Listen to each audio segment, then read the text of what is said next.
Fiodor Dostoïevski, Les carnets du sous-sol.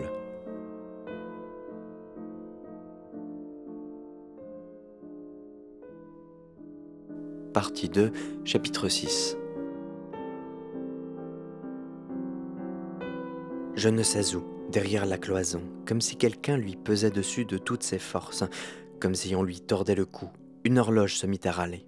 Ces râlements d'une longueur extraordinaire furent suivis par une sonnerie, toute fine, toute sale, bizarrement rapide, comme si quelqu'un soudain venait d'en être propulsé.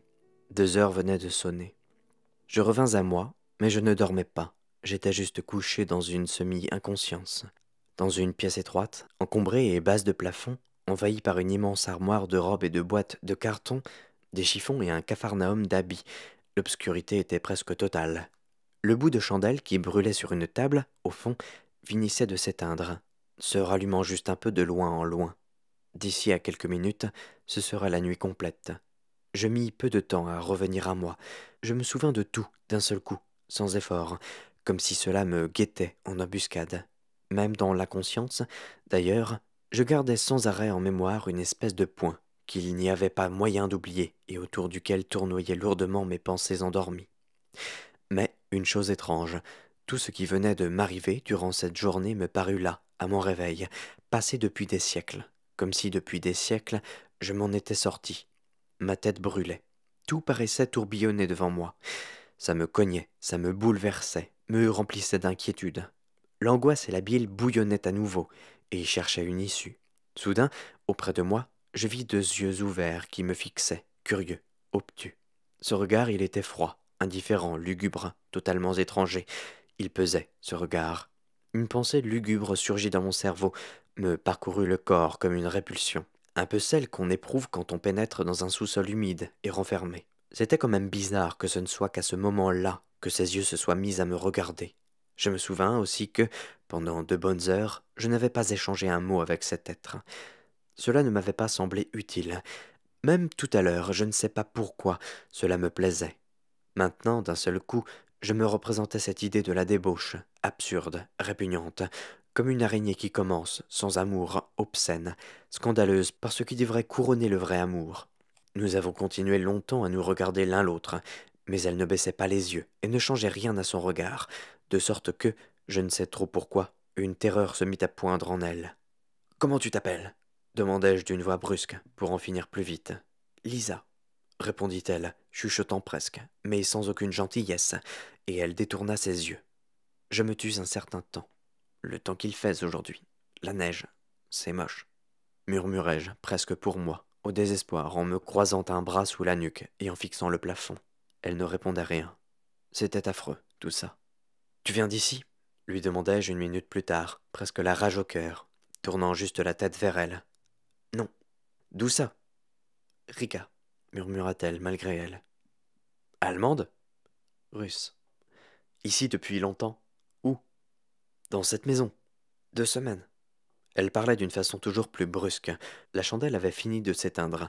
Je ne pouvais plus distinguer son visage. Tu as tes père et mère Oui, non, si. Où sont-ils Là-bas, à Riga. Qui sont-ils Comme ça. Comment, comme ça Qui sont-ils De quel état Des marchands. Tu as toujours vécu avec eux Oui. Quel âge tu as 20 ans. Pourquoi tu les as quittés Comme ça. Ce comme ça signifiait fiche-moi la paix, ça me rend malade. Nous nous sommes tus. Dieu sait pourquoi je ne partais pas. Moi aussi, je me sentais de plus en plus malade et angoissé. Les images de la journée passée, comme bizarrement d'elles-mêmes, sans que je le veuille, revenaient d'une façon désordonnée dans ma mémoire. Soudain, je me souvins d'une scène que j'avais vue le matin dans la rue, quand, comme une souris consciencieuse, je courais au travail. Aujourd'hui, ils sortaient un cercueil. Ils ont failli le renverser, dis-je brusquement à haute voix, sans avoir d'ailleurs la moindre intention de commencer une conversation. Comme ça, presque sans faire exprès. Un cercueil Oui, placé au foin. Il le sortait d'une cave. Une cave Pas d'une cave, de sous le rez-de-chaussée. Enfin, tu sais, en bas, là, d'une mauvaise maison. Une telle saleté tout autour. Des écailles, des ordures, ça puait. Dégoûtant. Silence. C'est moche d'enterrer aujourd'hui, recommençai-je, juste pour ne pas me taire. Pourquoi c'est moche La neige, la boue. Un bâillement. C'est pas grave, dit-elle soudain après un certain silence. Si, c'est sale. Nouveau bâillement. Les fossoyeurs, je parie, ils devaient pester. La neige détrempait tout. Dans la tombe aussi, il y avait de l'eau, sans doute. Pourquoi de l'eau dans la tombe demanda-t-elle avec une sorte de curiosité, mais en parlant d'une façon encore plus brutale, plus hachée qu'avant. Moi, je sentais soudain quelque chose qui me titillait. Comme ça, de l'eau, au fond. Il y en avait bien 6 pouces. Ici, au Volkovo, pas moyen de creuser une tombe sèche. Pourquoi Comment pourquoi C'est humide cet endroit. Partout des marécages. On les enfonce dans l'eau. Je l'ai vu moi-même, souvent.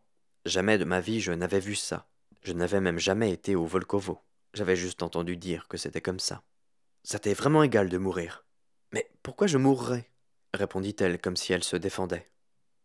Un jour, il faudra bien que tu meures. Tu mourras aussi sûr que la morte de ce matin. Elle était une jeune fille aussi.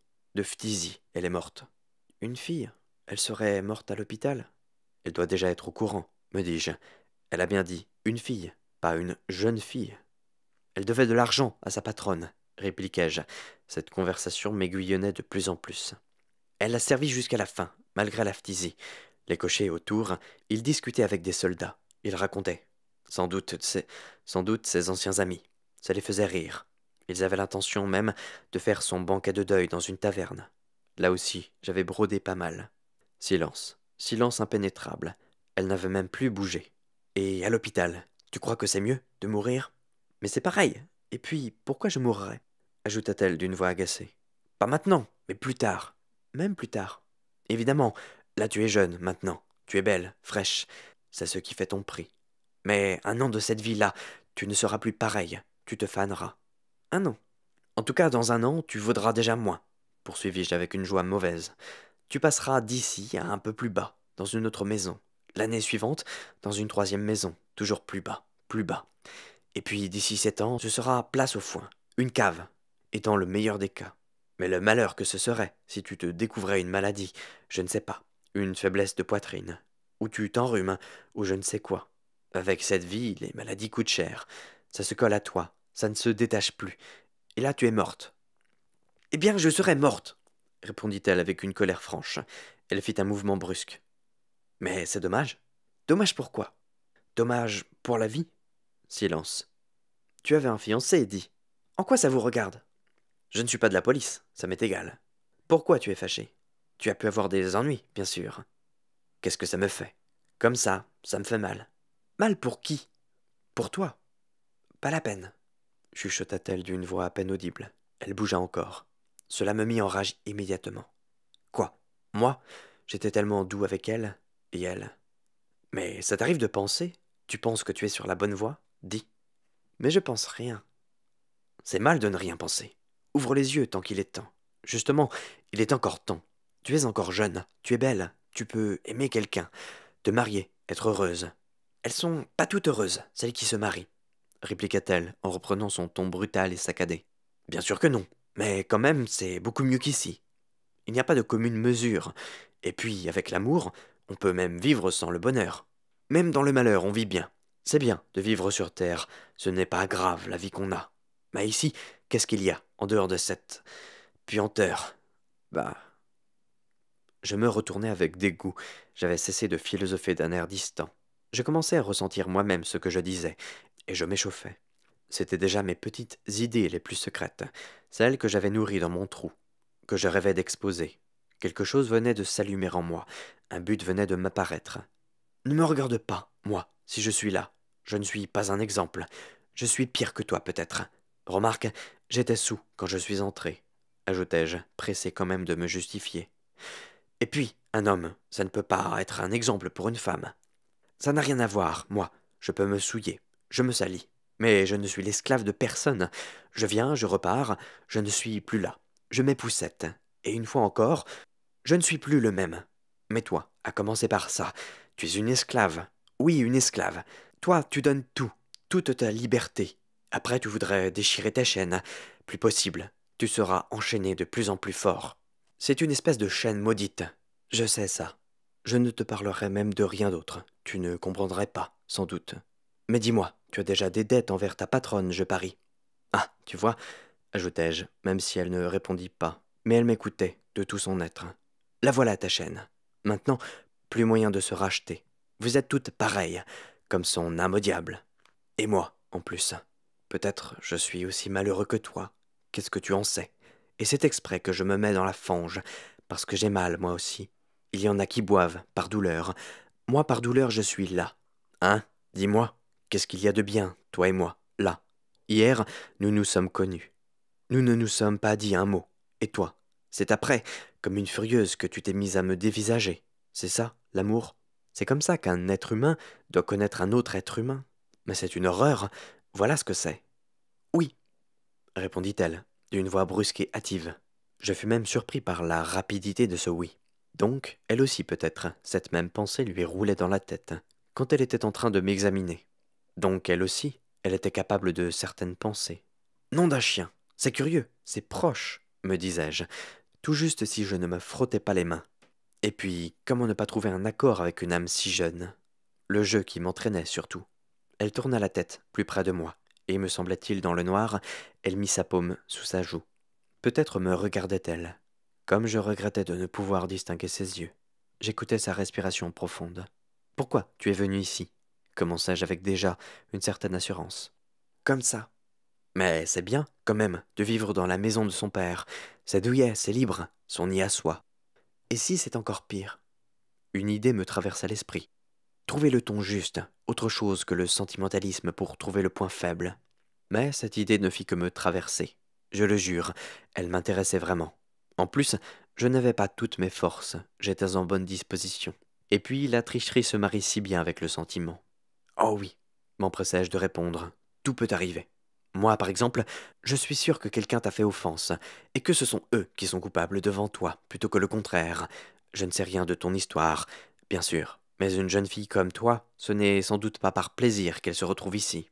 Une jeune fille, moi, murmura-t-elle d'une voix à peine audible, mais j'avais entendu. Nom d'un chien, mais je la flatte, c'est moche. Ou c'est bien, peut-être. Elle se taisait. Vois-tu, Lisa, je parlerai pour moi. Si j'avais eu une famille depuis l'enfance, je n'aurais pas été ce que je suis maintenant. J'y pense souvent. On peut se tenir mal dans sa famille, mais son père et sa mère, quand même, ils ne sont pas des ennemis, des étrangers. Une fois par an au moins, ils te montrent de l'amour. Mais quand même, tu sais que tu es chez toi. Moi, par contre, j'ai grandi sans famille. C'est pour ça, sans doute, que je suis indifférent. J'attendis encore. Je parie qu'elle ne comprend même pas, me disais-je. Et puis, c'est ridicule, de la morale. Si j'étais père et que j'avais une fille, je crois que j'aimerais plus ma fille que mes fils, fis-je, en prenant de biais, comme pour la faire penser à autre chose. J'avoue, je rougissais. Pourquoi ça? Demanda-t-elle. Elle m'écoutait donc. Comme ça. Je ne sais pas, Lisa. Vois-tu, je connaissais un père, un homme austère, dur. Devant sa fille, il restait à genoux. Il lui baisait les mains, les pieds. Il ne se lassait pas de la regarder, vraiment. Elle danse à une soirée, et lui, il reste 5 heures à la même place. Il ne la quitte pas des yeux. Il était réellement fou d'elle. Je comprends ça. Au soir, elle s'endort, et lui, il se réveille. Il vient de l'embrasser, la bénir, tout endormie qu'elle est. Lui-même, il porte un vieux pourpoint mité, un avare pour tout le monde, et pour elle, avec ses derniers sous, il dépense. Il lui fait les cadeaux les plus chers, et c'est une joie pour lui, quand le cadeau plaît. Les pères aiment toujours plus leurs filles que les mères. Il y a des jeunes filles qui sont bien chez elles. Moi, ma fille, je crois même que je refuserais de la marier. Mais comment ça? Demanda-t-elle, un sourire timide dans le souffle. Je serais jaloux, mais oui. Comment? Elle se mettrait à embrasser quelqu'un d'autre. Elle en aimerait un autre plus que son père. C'est même dur à imaginer. Bien sûr, tout ça, c'est des bêtises. Bien sûr, tout le monde finit par se montrer raisonnable. Mais moi, je crois qu'avant de la donner, je ne serais torturé que d'un seul souci, refuser tous ses fiancés. Et j'aurais quand même fini par la donner à celui qu'elle aimait vraiment. Parce que celui que la fille aime vraiment, son père, il pense qu'il est le pire. C'est comme ça. Ça fait beaucoup de mal dans les familles. Il y en a qui sont heureux de la vendre, leur fille. Je parle pas de la donner avec honneur, murmura-t-elle soudain. Le pot aux roses. Cela, Lisa, ça se fait, dans ces familles maudites, où il n'y a ni Dieu ni amour, repris-je avec fougue. Et là, où il n'y a pas d'amour, il n'y a pas de raison non plus. Ces familles, elles existent, oui, mais ce n'est pas d'elles que je parle. Toi, tu n'as pas dû voir grand-chose de bien dans ta famille, si tu me dis ça. Tu dois vraiment être malheureuse. C'est surtout par misère que ça arrive. C'est mieux chez les maîtres, alors. Les honnêtes gens, même pauvres, ils vivent bien. Oui, peut-être, hein. Et puis, regarde Lisa. Les gens ne comptent que leur malheur. Leur bonheur, ils ne le comptent jamais. S'ils le comptaient comme il le faut, ils comprendraient que chacun a sa part en réserve. Et si tout se passe bien dans la famille, si Dieu te bénit, si ton mari est un brave homme, il t'aime, il te choisit, il ne te laisse jamais seul. Dans cette famille-là, on est bien. Des fois, même avec un petit peu de malheur, c'est bien. Le malheur, où est-ce qu'il n'y en a pas un petit peu? Tu te marieras, peut-être, tu l'apprendras toi-même. Mais regarde, ne serait-ce que dans les premiers temps, quand tu te maries avec celui que tu aimes, tout ce bonheur, oui, tout ce bonheur qui t'arrive d'un seul coup, mais tant que tu veux. Les premiers temps, même les disputes avec ton mari, elles se terminent bien. Il y a des femmes, plus elles sont amoureuses de leur mari, plus elles font des disputes. Je te jure, j'en ai connu une. Tiens, je t'aime, tu vois, très fort, et je te torture parce que je t'aime. Et toi, il faut que tu sentes ça. Tu sais qu'on peut torturer quelqu'un exprès, par amour, les femmes surtout. Et elle se dit, mais après, qu'est-ce que je vais l'aimer, toutes les douceurs que je lui ferai, je peux bien le torturer un petit peu, maintenant. Et puis dans la maison, vous faites la joie de tout le monde. C'est bien, c'est gai, c'est calme, c'est honnête. Mais il y a aussi des femmes qui sont jalouses. Le mari s'en va. J'en ai connu une. Elle ne le supporte pas. Elle court dehors, en pleine nuit, pour savoir, en cachette. Il n'est pas là, ou pas dans cette maison, ou pas avec celle-ci. Ça, ce n'est pas bien. Et elle le sait, que ce n'est pas bien. Elle sent son cœur qui se creuse, et qui se ronge. Mais tu comprends, elle l'aime. Tout ça, c'est par amour. Et comme c'est bon, après une dispute, de se réconcilier, de s'accuser soi-même, ou bien de pardonner. C'est tellement bon pour tous les deux. Ils se sentent tellement bien d'un seul coup, comme s'ils venaient de se rencontrer une nouvelle fois, de se remarier, comme si c'est leur amour qui recommençait. Personne, non personne ne doit savoir ce qui se passe entre le mari et la femme, s'ils s'aiment. Ils peuvent se disputer très fort. Leur mère, même leur mère, ils ne doivent pas lui demander d'être leur arbitre, lui dire ce qu'il se passe. Ils sont leur propre arbitre, tout seuls. L'amour, c'est un mystère de Dieu. Il doit être fermé aux yeux des autres, dans toutes les circonstances. C'est plus sacré, à cause de ça, c'est mieux.